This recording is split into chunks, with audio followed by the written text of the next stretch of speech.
असं आहे की डॉक्टर बाबासाहेब आंबेडकरांनी 340 कलमामध्ये संविधानामध्ये असं स्पष्ट म्हटलं आहे की म्हणजे 341, 42 हे दलितांसाठी आरक्षण, 42 हे ट्रायबल आदिवासींसाठी आरक्षण. आणि त्यांनी म्हटलं होतं की या ओपन कॅटेगरी सोडून आणखीन एक घटक आहे, तो म्हणजे ओबीसी. तो ह्या हा इतर मागासवर्गीय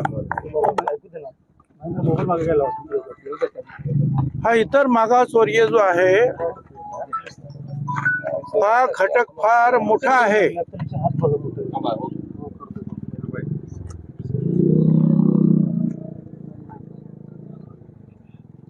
आणि त्याला सुद्धा आरक्षण देण्याची मदत करण्याची आवश्यकता आहे. हे बाबासाहेब आंबेडकरांनी लिहिलेलं आहे. त्या संविधानामध्ये 4 घटक केले, एक ओपन, एक दलित, एक आदिवासी आणि एक ओबीसी. तेव्हापासून लढा सुरू आहे. मग कालेलकर कमिशन आलं, हे कमिशन, ते कमिशन, तरी सुद्धा आम्हाला आरक्षण मिळालं नाही. शेवटी मंडल आयोगाला ते सुद्धा 10 वर्ष दाबून ठेवला आणि त्याच्यानंतर व्ही पी सिंग साहेबांनी तो स्वीकारला भारत सरकारनं. आणि त्याच्यानंतर ज्या ह्या आरक्षणाच्या वाटा आमच्यासाठी सगळ्या या तुमच्या भटक्या विमुक्त सगळ्यांसाठी या वाटा सगळ्या मोकळ्या झाल्या. तरी सुद्धा आमचं भांडण चालूच. शेवटी सुप्रीम कोर्टापर्यंत गेलं. सुप्रीम कोर्टाने सांगितलं की नाही, या समाजाला द्यायला पाहिजे आणि 27% आरक्षण दिलं. खरं म्हणजे आम्ही 54%, पण दिलं आम्हाला 27%. आणि म्हटलं ते तर ते पण द्या. त्याच्यानंतर कित्येक वेळेला झाल्या तर सुप्रीम कोर्टात मराठा आरक्षणाचा हा मुद्दा जो आहे हा गेल्या काही वर्षामध्ये उभा राहिला. आणि आयोगाच्या तर्फे आरक्षण द्यायचं आहे. त्याच्यासाठी ओबीसी जे आहे कमिशन निर्माण झालं. 93च्या पुढे, 93च्या अगोदर सरकार करत होतं. 93च्या नंतर सुप्रीम कोर्टाने सांगितलं आता आयोगाच्या मार्फत यायचं. 4 आयोगाने ते नाही सांगितलं. हायकोर्टाने सांगितलं की नाही, सुप्रीम कोर्टाने सांगितलं की नाही, तुम्ही सामाजिक दृष्ट्या जे आहेत मागासलेले नाहीत. कारण राजकीय सत्ता तुमच्या बरोबरच आहेत, मुख्यमंत्री तुमच्या आहेत, हे सगळे साखर कारखाने, दूध कारखाने, अमुक तमुक जे जे काय सगळं तुमच्याकडे आहे. त्यांच्याकडे काय आहे? म्हणून भटक्या मुक्तांपासून तर सगळ्या ओबीसीला त्यांनी सांगितलं त्यांचा हा हक्क आहे, बाकीच्यांना हे मिळू शकत नाही. तर त्याच्यानंतर सुद्धा गडबड सुरू झाली. मराठा समाज आम्हाला आरक्षण मिळालं पाहिजे. मग मोदी साहेबांनी EWS म्हणजे आर्थिक दृष्ट्या, शैक्षणिक दृष्ट्या जे काही मागास आहे त्यांच्यासाठी, सामाजिक मागास त्यांना इकडे घेता येत नाही 50%, म्हणून ते दिलं. त्याच्यामध्ये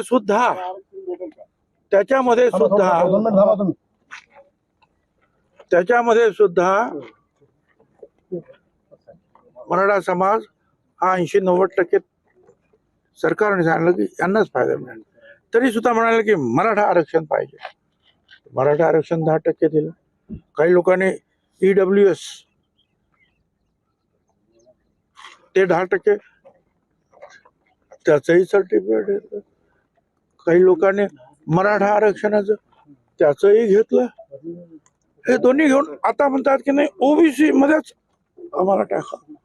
जे कुणबी आहेत त्यांना आमचा विरोध नाही.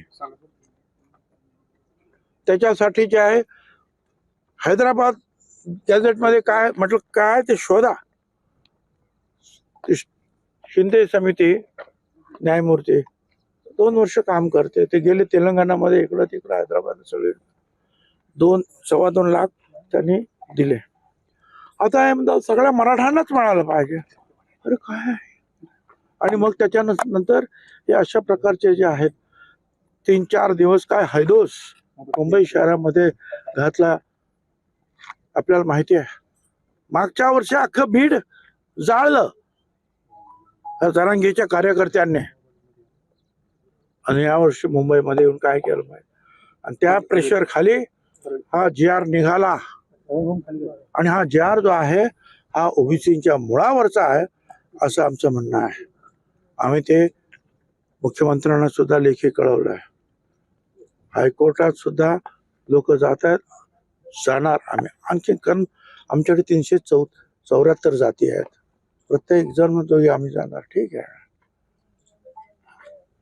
आता इथं जे आहे दुर्दैवाने जे आहेत ह्या आमच्या जे आहेत गरीब लोक जे आहेत कार्यकर्ते हे पहिल्यापासून मागतात काय की बा आमचं घेऊ नका रे, तुमचं तुम्ही काय घ्यायचं ते घ्या, आमचं घेऊ नका, एवढंच.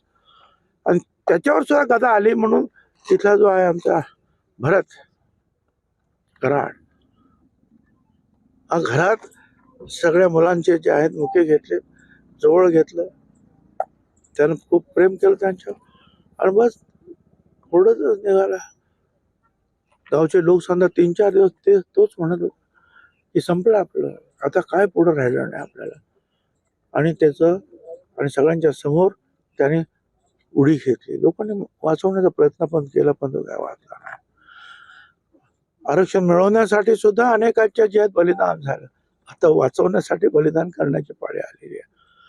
माझी विनंती या महाराष्ट्रातल्या सगळ्या ओबीसी त्याच्यामध्ये सगळे आले भरतीमुक्त बाबांनो, कोणी आत्महत्या वगैरे काय करण्याचा प्रयत्न करू नका. आम्ही सगळे ज्यात लढतो आहोत, कोर्टात लढतो आहोत, मंत्रिमंडळात लढतो आहोत, ठिकठिकाणी जे आहेत मोर्चे गावागावात निघत आहेत. सगळे एकत्र येऊन जर वाटलं तर आणखीन काय करायला पाहिजे आहे ते सगळं आम्ही करू. आणि माझी खात्री आहे की हे आपल्या ओबीसी समाजाला निश्चितपणे आम्ही न्याय मिळवून देऊ अशी माझी 100% खात्री आहे. पण तुम्ही धीर सोडू नका, तुम्ही मजबूतीने उभं राहा. हे सगळं सांगण्यासाठी मी इथे आलो होतो आणि या भरतच्या जे आहेत कुटुंबियांचं जे आहे सांत्वन करण्यासाठी. सर, सरकार तुम्ही मुख्यमंत्र्यांना सहज सांगू शकता, मग सरकारमध्ये समन्वय नाहीये का सर? सांगितले. आणि मग असं आहे की मी तुमच्यासाठी थांबलो, कृपया राजकारण आणू नका. सरकारमध्ये सुद्धा जे आहेत ना वेगवेगळ्या घटकांचे लोक असतात आणि ते वेगवेगळ्या घटकांसाठी भांडत असतात. काय आता मी तर जे आहे गेली 35 वर्ष भांडतोय शिवसेना सोडून. त्याच्यामुळे जे आहे हे अशा ज्या विषयाला बगल देण्यापेक्षा पुढे काय चाललंय ते पहा. मी काल सकाळी सुद्धा सगळ्यांना सांगितलं की बा त्यांना विचारा या मराठा समाजाला की तुम्हाला 10% आरक्षण दिलं सेपरेट, ते तुम्हाला नको आहे का? नाही म्हणून सांगा. तुम्हाला EWS दिलं नको आहे का? नाही म्हणून सांगा. तुम्ही सांगा आम्ही ओपन मध्ये सुद्धा जाऊ इच्छित नाही, कशातच जाऊ शकत नाही, सोडणार का? पण हे उत्तर कुणी द्यायला पाहिजे? जे सुशिक्षित आहे, ज्यांना आरक्षण म्हणजे काय कळतं आहे, फायदा कशात आहे, तोटा कशात आहे हे ज्यांना कळतं. अरे शिक्षण सम्राट सुद्धा आहेत ना, बोला ना त्यांनी. अनेक लोक, अनेक मंत्री, मुख्यमंत्री, माजी मुख्यमंत्री म्हणजे सगळे आहेत ना, त्यांनी सांगावं ना की आम्हाला नको मराठा आरक्षण आमचं काढून घ्या. त्यांनी सांगा आम्ही EWS मध्ये जात नाही, त्यांनी सांगा आम्ही ओपन मध्ये जात नाही, आम्हाला फक्त ओबीसीच पाहिजे. फायदा कशात होणार आहे तुमचा? एक लक्षात घ्या, शैक्षणिक आणि नोकऱ्यांसाठी आणि त्याच्यासाठी संपूर्ण आर्थिक मदत हे महाराष्ट्र सरकार देत आहे आणि तिथे सेपरेट तुमच्यासाठी आरक्षण आहे. इथे आल्याने फक्त तुम्हाला मिळणार काय आहे तर राजकीय आरक्षण.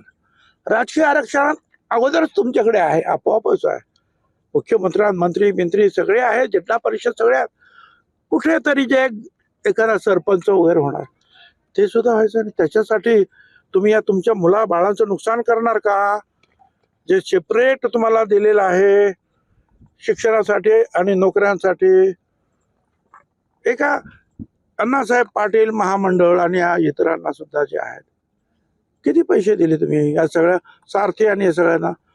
जवळजवळ 25,000 कोटी रुपये दिले. आणि ह्या मागासवर 3 वर्षामध्ये यांनी मागास जे आमचं हे आहे इतर मागासवर्गीय महामंडळ त्याला 2,500 कोटी 23 वर्षामध्ये दिले. आता मागच्या बजेटमध्ये तुम्ही सांगा बघा 5 कोटी दिले, फक्त 5 कोटी या आमच्या महाज्योतीला 5 कोटी म्हणजे ओबीसीच्या कामासाठी. मुख्यमंत्री आणि सरसकट आरक्षण नाही. प्लीज आणि तुम्ही सारथी आणि या इतर सगळ्यांना जे आहेत ते 700-800 कोटी रुपये दिले. मी विधानसभेत हा मुद्दा मांडला, बोललो त्यावेळेला मी मंत्री नव्हतो तेव्हा. आणि हे सगळं जे आहे परवाच्या दिवशी जी ओबीसी कमिटी होती त्यांच्या समोर मी मांडलं, बघा काय हिशोब आहे. आणि मग बावनकुळेंनी जे आहे ते अध्यक्ष त्यांनी सांगितलं फायनान्शियल सेक्रेटरी बोलवा, आणि त्यांनी सुद्धा कबूल केलं हो हे बरोबर आहे, पण आम्ही बघू काय करायचं. म्हणजे हा अन्याय जो आहे सतत आमच्यावर होतो आहे. दुर्दैवाने आमच्यातले अनेक आमदार वगैरे शांत आहे. त्याचं कारण आहे की आम्हाला निवडणुकीमध्ये आरक्षण नाही आहे जे दलितांना आहे, आदिवासींना. आणि मग आम्हाला निवडून यायचं तर मराठा मतं पाहिजे आहेत म्हणून मनात काही असलं तरी बोलत नाहीत. अनेक मंत्री बोलत नाहीत, अनेक आमदार बोलत. आता आमचं काय राहिलो काय नाही राहिलो काय, आम्ही तर जे आहे सगळं काही त्याग करण्याची तयारी ठेवली म्हणून आम्ही बोलतो. माझं म्हणणं एवढंच आहे. या घटनेत देणारे हात आहेत बोलणं झालंय का? सर, देणारे हात तुमच्याच पक्षाचे आहेत, मग ते हात जरा भेदभाव करतात. आणि हातावर टाकलं तुम्ही आता तर लढाईचं पुढे ओबीसीच्या आरक्षणासाठी, कारण विश्वास आहे तुमच्यावरती. लढणार म्हणजे हीच जे आहे सध्या आम्ही जे आहे प्रत्येक तालुक्यामध्ये, प्रत्येक गावात आहे, प्रत्येक जिल्ह्यात आहे, आम्ही निवेदन देतो. का असं नको म्हणायला की तुम्ही सरकारकडे गेलो. आम्ही सरकारला पत्र दिलं की हे हे हे माझे मुद्दे आहेत. का हायकोर्टाने विचारायला नको की तुम्ही गेला होतात का सरकारकडं. आम्ही गेलो होतो सरकारकडे. आणि मग यातून काय होणार आहे त्या. आता अनेक लोक सांगतात माझा कुठल्याही मंत्र्यावर राग नाही, पक्षावर राग नाही.